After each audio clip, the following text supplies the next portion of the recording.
छात्रों सुप्रभातम।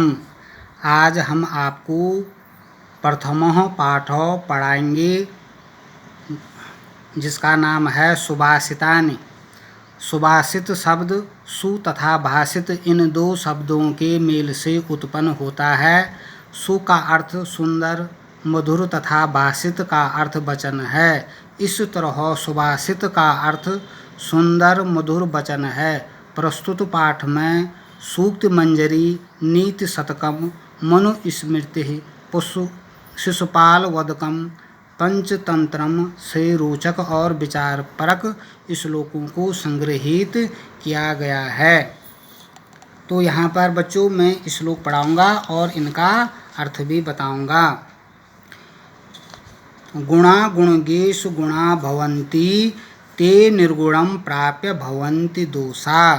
गुण जब तक गुणी व्यक्ति के पास होते हैं तब तक गुण होते हैं, परंतु जब वे गुण निर्गुण अर्थात गुणहीन व्यक्ति को प्राप्त होते हैं तो वे दोष बन जाते हैं। भवन्ति दोषा। सुस्वादु तोयाः प्रभवन्ति नद्यो समुद्रमासाद्य भवन्ति पेया।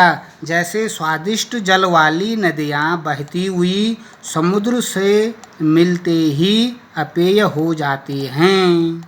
अब दूसरा श्लोक है। साहित्य संगीत कला विहीनो साक्षात पशु पुच्छ विषाणहीनो तृणम न खाद्या न जीवमानो तद्भाग ध्येयम परम पशु नाम। साहित्य संगीत कला से विहीन यानी कि कला से रहित व्यक्ति सींग और पूँछ से रहित साक्षात पशु है। पुच्छ मनि पूँछ, विषाण मनि सींग। तो वह बिना पूँछ और सींग का साक्षात पशु है। तृणम न खाद नपि जीवमानो तद्भाग ध्येयम परम पशु नामो। वह घास न खाते हुए भी जीवित है।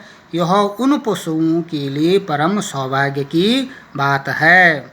लुब्धस्य नश्यति यशो पिशुनस्य मैत्री नष्टक्रियस्य कुलमर्थ परस्य धर्मो।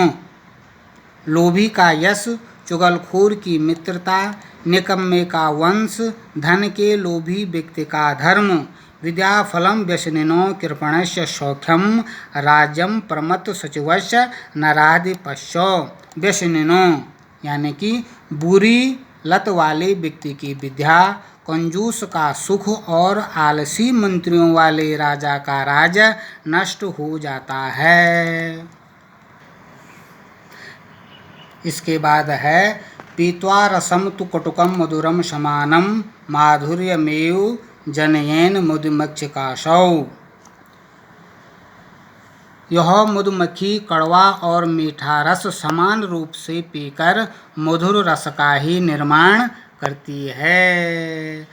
संतस्तथैव सम सज्जन दुर्जनानां श्रुत्वा वचो मधुर सूक्त रसम सृजन्ति। उसी प्रकार संत लोग, जो संत लोग होते हैं, वह सज्जन और दुर्जनों की बातें समान रूप से सुनकर सदा मधुर सूक्त रस यानी कि मीठी वाणी का निर्माण करते हैं, यानी कि मीठी वाणी बोलते हैं। उसके बाद अगला श्लोक है। विहाय पौरुषम यो हि दैव मेवावलंबते प्रसाद सिंहवत तस्य मूर्धनि तिष्ठन्ति वायसाः। जो व्यक्ति अपने पौरुष अर्थात परिश्रम को छोड़कर भाग्य का सहारा लेता है, दैव मेवावलंबते यानी कि भाग्य का सहारा लेता है। प्रसाद सिंहवत महलों में बने हुए शेर, प्रसाद सिंहवत तस्य मूर्धनि तिष्ठन्ति वायसा। उस व्यक्ति की स्थिति महलों में बने हुए उस शेर की तरह हो जाती है जिसके सिर पर कौवे बैठते। वायसा मने कौवे, तिष्ठन्ति मने बैठते हैं। इसके बाद अगला श्लोक है।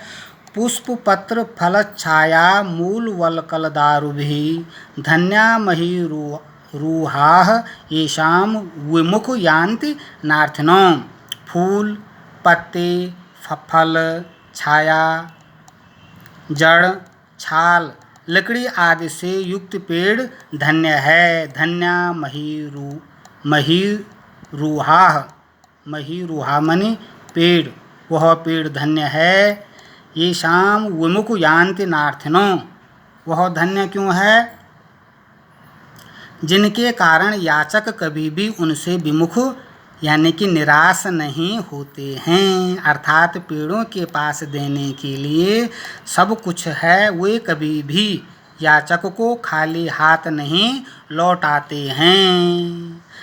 चिंतनीया हि विपदाम आदावेव प्रतिक्रियाः न कूप खननम युक्तम प्रदीप्ते वही निनागृही। विपत्ति के पहले ही उसका समाधान ढूंढ लेना चाहिए।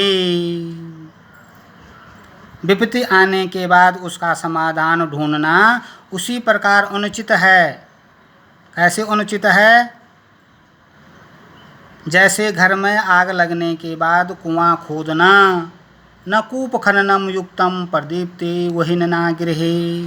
तो विपत्ति के पहले ही उसका समाधान ढूंढ लेना चाहिए। विपत्ति के आने के बाद उसका समाधान ढूंढना उसी प्रकार अनुचित है जैसे घर में आग लगने के बाद कुआं खोदना। तो बच्चों, आप लोगों को इसका अर्थ बता दिया है। अब आप इसका अर्थ अपने कॉपी में लिखेंगे। ठीक है बच्चों, धन्यवादम।